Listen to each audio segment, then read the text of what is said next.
नमस्कार, मैं जूली तिवारी। हर समय आपके साथ न्यूज चैनल में आप सभी का स्वागत है। तो चलिए नजर डालते हैं आज के कुछ मुख्य समाचारों पर।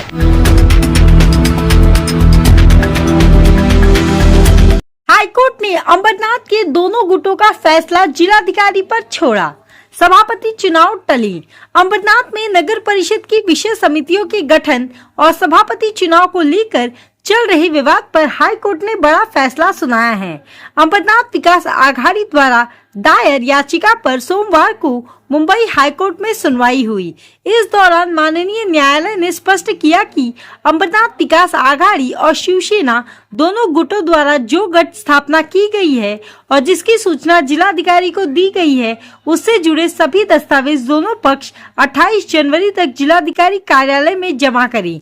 कोर्ट ने जिलाधिकारी का निर्देश दिया है कि वे दोनों गुटों के नेताओं की सुनवाई लेकर अपना निर्णय ईमेल के माध्यम से भेजें और यह फैसला 15 दिनों के भीतर दिया जाएगा। इसी आदेश के चलते अंबरनाथ नगर परिषद में 19 जनवरी को सुबह 11 बजे होने वाली विशेष सभा, जिसमें विषय समितियों का गठन, सभापति का चुनाव और स्थायी समिति का गठन प्रस्तावित था, अगली सूचना तक स्थगित कर दी है। इस संबंध में थाने के जिलाधिकारी डॉक्टर श्रीकृष्ण पांचाल द्वारा जारी पत्र में कहा गया है कि हाईकोर्ट के निर्देशानुसार यह विशेष सभा अब आगे के आदेश तक तहकूब रहेगी। इससे पहले भी यह सभा शाम 5 बजे तक स्थगित की गई थी, लेकिन कोर्ट की सुनवाई के बाद इसे पूरी तरह टाल दिया गया है। शिवसेना के गठ नेता रवि करुंजली ने सोमवार शाम पत्रकारों से बातचीत में बताया कि दोपहर से शहर में यह अफवाह फैल गई थी कि जिलाधिकारी ने दोनों गुटों को बर्खास्त कर दिया है और अपना अलग गुट बनाकर मामला अपने हाथ में ले लिया है, लेकिन यह खबर गलत है। उन्होंने कहा कि हाईकोर्ट ने सिर्फ यह निर्देश दिया है कि दोनों पक्ष अपने कागजात जिलाधिकारी को सौंपे और वही अंतिम निर्णय ले। वहीं अंबरनाथ विकास आघाड़ी के गठ नेता अभिजीत करुंजली ने बताया कि माननीय न्यायाधीश ने इस बात पर नाराजगी जताई है कि 4 नगर सेवक पहले एक गुट छोड़कर दूसरे गुट में चले गए थे। कोर्ट ने जिलाधिकारी को 21 दिनों के भीतर सुनवाई कर निर्णय देने का आदेश दिया है। इसके चलते अब विषय समिति के सभापति के चुनाव फरवरी महीने में होने के आसार है। फिलहाल पूरे शहर की नजरें जिलाधिकारी के फैसले पर टिकी हुई है, क्योंकि उसी के आधार पर आगे की राजनीतिक दिशा और नगर परिषद की कार्यप्रणाली तय होगी।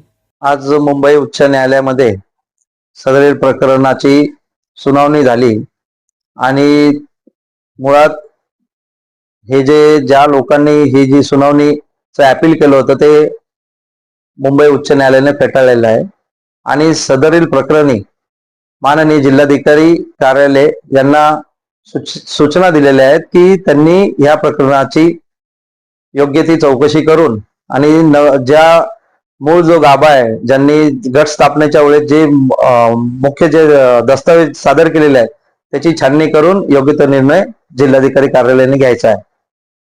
गट वैधतेच्या अनुषंगाने सुद्धा काही आपल्याला काही सर्वोच्च माननीय सर्वोच्च न्यायालयाने काय आपल्याला कसे निर्देश दिले आपले कागदपत्र सादर करण्याबाबत? सदरील हा जो जिल्हाधिकाऱ्यांच्या अखत्यारीतलाच हा विषय आहे, त्याच्यामुळे उच्च न्यायालयाने 28 जानेवारी पर्यंतची ही मुदत दिलेली आहे दोन्ही पक्षकारांना आणि दोन्ही पक्षकारांनी आपापले गट स्थापनेच्या वेळी जे मूळ दस्तावेज जे सादर केले होते ते पुनश्च जिल्हाधिकारी कार्यालयाकडे द्यायचे आणि जिल्हाधिकारी कार्यालयाने यावरती अंतिम निर्णय घेण्याचे आदेश उच्च न्यायालयाने दिलेले आहे।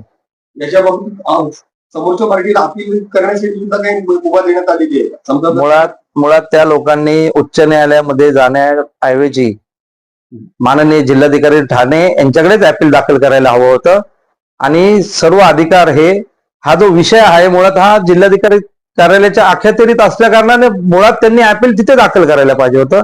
त्यांनी तसं न करता त्यांनी उच्च न्यायालय मुंबई येथे हे अपील दाखल केल्यामुळे ह्या अंबरनाथच्या विकासाला आज खीळ बसलेली आहे।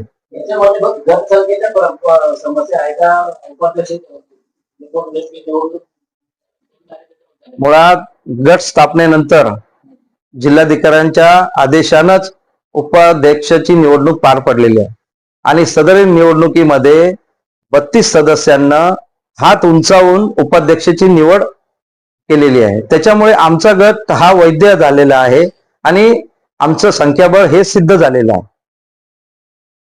परंतु एकीकडे कोर्ट म्हणतंय दोन्ही गटांना स्थगिती दिलेली आहे.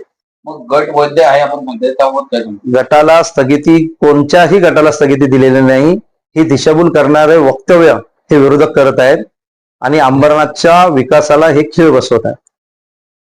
32 जे दोन्हीकडे आहे त्याच्याबद्दल काय? मुळात कसा आहे तो विषय आहे की त्यांचं जे संख्याबळ त्यांनी जे सिद्ध केलेलं आहे, त्याच्यानंतर राष्ट्रवादी काँग्रेसचे जे 4 नगरसेवक आहेत त्यांनी जिल्हाधिकारी कार्यालयांना पत्र देऊन या गटातून आम्ही बाजूला होत असल्याचे कळवलेले आहे आणि त्या गटातून आमच्या गटामध्ये ते समाविष्ट झालेले आहेत आणि तो जो कालावधी आहे 30 दिवसांच्या आतला असल्या कारणाने आमचा गट हा वैध झालेला आहे. आता ही जी कायद्याची लढाई आहे, याबाबत आता विषय समित्यांच्या ज्या निवडणुका होणार होत्या त्याला खीळ बसलेली, अर्थात एका पद्धतीने शहर विकासाने सुद्धा कामकाजाने सुद्धा खीळ बसलेली असं आपलं म्हणणं आहे. नक्कीच, परंतु आमचा न्यायदेवतेवर विश्वास आहे.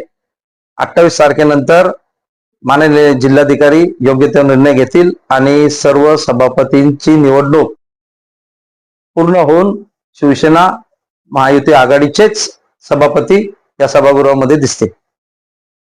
तो आज के लिए बस इतना ही। कल फिर मिलेंगे इसी समय इसी चैनल पर। तब तक के लिए मुझे दीजिए इजाजत। धन्यवाद। हमारे चैनल को सब्सक्राइब करें और बेल आइकन दबाना ना भूलें ताकि हमारी खबरें सबसे पहले आप तक पहुंचे।